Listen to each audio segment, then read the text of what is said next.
राम का नाम सदा सुखदाई।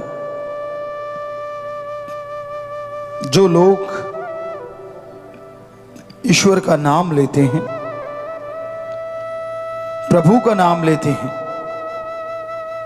उन्हें अंदर बाहर किसी चीज की कमी तो क्या आनी थी, बल्कि कभी महसूस भी नहीं होता। राम नाम एक अलौकिक टॉनिक है। जो भी इसे लेता है वो खंडों ब्रह्मांडों की सैर करता है। इस धरती पे जिंदगी जीने का मजा ही उसे आता है।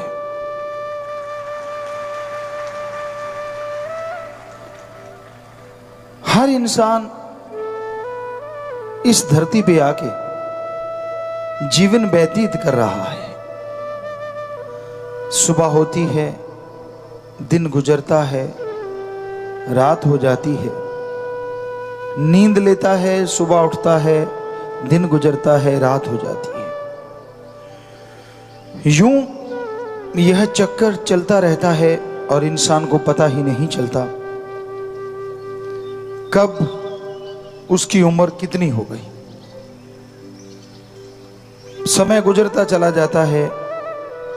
कई लापरवाही से, कोई बेहद परवाही से दुखी रहते हैं। लापरवाह हो गए, श्वास चले गए, जिंदगी बीत गई। यूं लगता है जैसे एक समय पूरा करने आए हैं। और ज्यादा टेंशन, ज्यादा चिंता, ज्यादा परवाह करना, वो भी दुख का कारण है। इंसान जब राम के नाम से जुड़ता है तो उसे पता चलता है कि हां, घंटे, महीने, साल जो गुजर रहे हैं कुल उम्र में से कम हो रहे हैं। एक तो राम नाम का जाप हो जाए ताकि जिंदगी का जो मकसद है, जो कर्तव्य है मनुष्य शरीर का, वो पूरा हो। दूसरा, मनुष्य शरीर के जो कर्तव्य हैं उनका निर्वाह करते जाओ।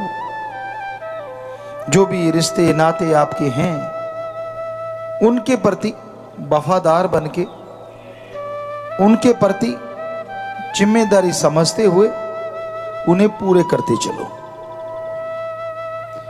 फिर जो दिन गुजरे खुशी से गुजारो। अरे जो दिन आज गुजर रहा है वो आपकी लाइफ में, जिंदगी में दोबारा आने वाला नहीं है। हर दिन आपके लिए कुछ ना कुछ नया है और हर दिन जो गुजर गया वो लौट के आने वाला नहीं है। आप देखिए आपके बचपन के वो दिन आज भी आप याद करते होंगे। क्या वो लौट के आए? नहीं आए। आप जितना मर्जी चाहो, आज भी आपको लगता होगा कितने बेफिक्र होते थे। कोई परवाह नहीं, खाना है तो रो दिए, माँ ने खिला दिया। पहनना है तो माँ जाने, नहाना है तो माता जाने, कोई परवाह नहीं होती थी। पर वो बचपन आपके कहने से या किसी के कहने से जिनका अच्छा गुजरा है वो दोबारा आने वाला नहीं है, और जिनका बुरा गुजरा है वो दोबारा लाना नहीं चाहेंगे और आएगा भी नहीं। तो समय जो गुजरता जा रहा है ये लौट के आने वाला नहीं है। इसलिए समय की कदर करना सीखो। जिंदगी के हर दिन को खुशी खुशी व्यतीत करना सीखो। ईर्ष्या, नफरत, द्वेष, द्वेष, जो ये आपके अंदर भावनाएं हैं ना, इनका त्याग कर दो। ये किसी और को नहीं बल्कि आपको दुखी करती रहती है। ये किसी और का नहीं बल्कि आपका ही अकाज करती हैं। आपके अंदर कोई भावना आई, आपके अंदर गलत विचार आए, वो विचार आपको ले डूबते हैं। आप जलते रहते हैं, आप तड़पते रहते हैं, आप बेचैन रहते हैं, व्याकुल रहते हैं। क्योंकि गलत भावना से कुछ फायदा होने वाला नहीं है, नुकसान है।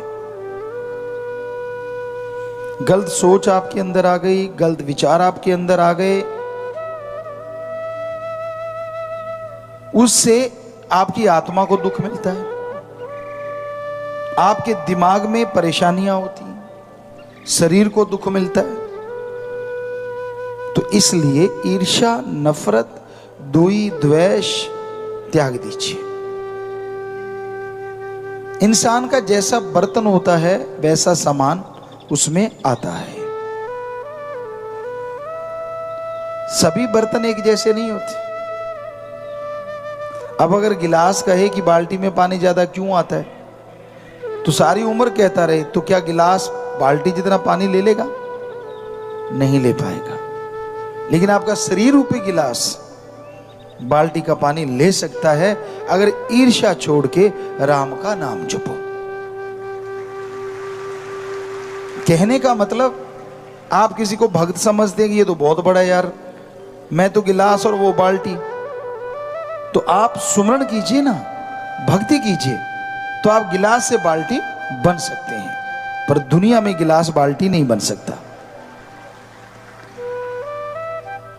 और बाल्टी गिलास वाला काम नहीं कर सकती, ये भी ध्यान रखा करो।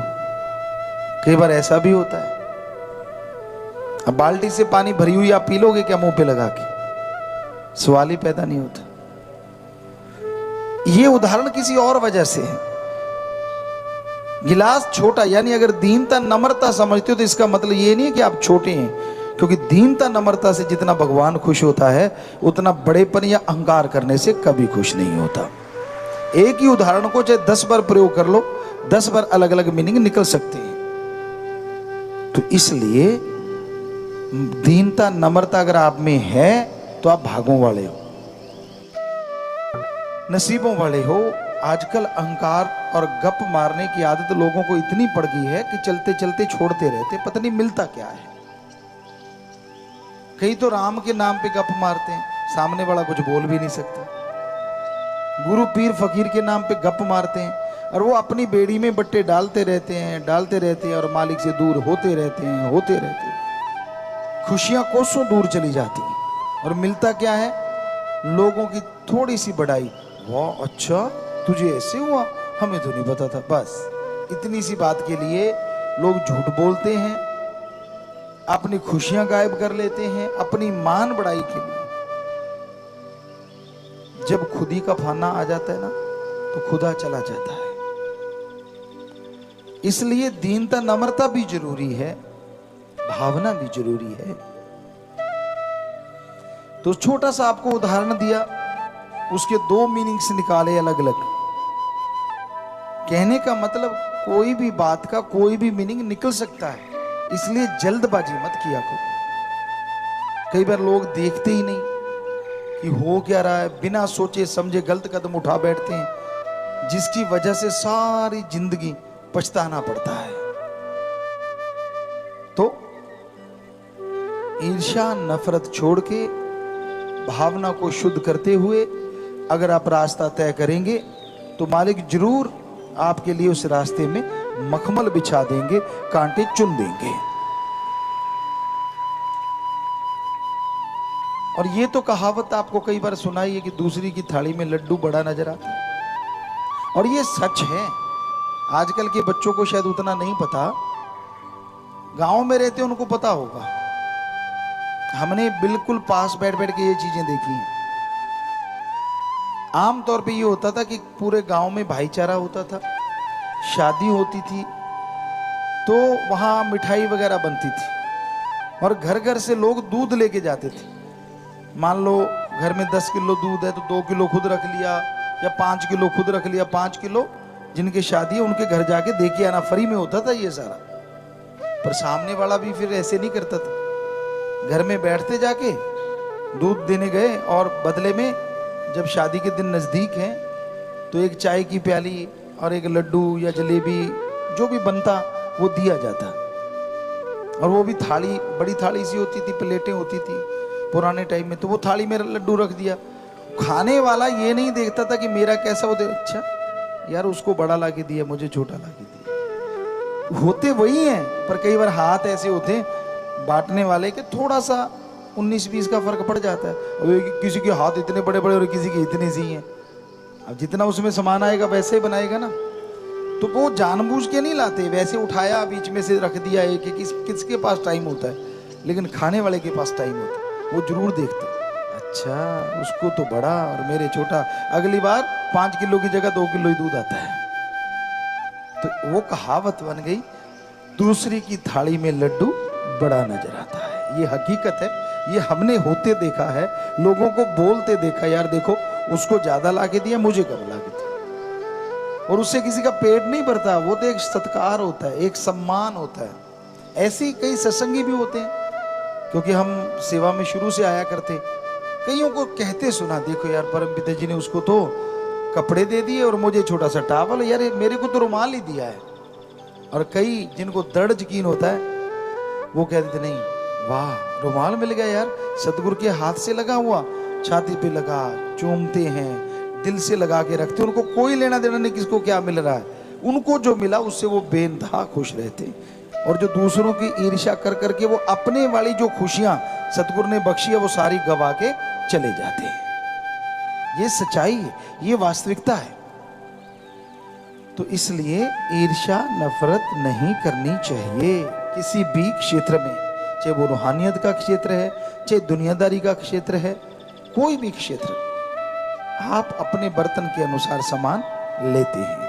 और पीर फकीर एक खुशी में कुछ भी बख्श देता है तो वो समझो आपके लिए बेहद और बहुत बड़ी दात है। आप उसे लेते किस तरीके से हैं, आप उसे संभालते किस तरीके से, ये आप पे निर्भर करता है। तो इसलिए दृढ़ यकीन के साथ आगे बढ़ा करो। कुछ ऐसा घटित होता है कई बार इंसान के घर में या परिवार में, इंसान झिझकोड़ा जाता है, हिल जाता है जिसे कहते हैं। लेकिन कहते हैं ना, भगवान कई बार कुछ ऐसा करता है और पीछे पता नहीं क्या छुपा होता है, पता नहीं क्या उसको देना होता है, ये तो राम जाने। या फिर ये भी हो सकता है कि उसके कोई भयानक कर्म जुड़े होते हैं जिसकी सजा उसे मिलती है। और अगर वो सत्संगी है, राम का नाम लेने वाला है, तो वो तेरा भाड़ा मीठा लगे कि मालिक तू जान, तेरा काम जान, मैं तो तेरा बच्चा हूं, मेरे लिए क्या सही है क्या गलत वो तो तू जानता है। अगर मेरे लिए ये सही है तो सतवचन, अगर वो सही है तो भी सतवचन। तो दृढ़ यकीन के साथ जो ऐसा करते हैं उनको कभी टेंशन नहीं आती, कभी दुख नहीं आता, कभी परेशानियां नहीं आती, और वो मालिक की खुशी में झोलियां भरते हुए जिंदगी गुजारते हैं।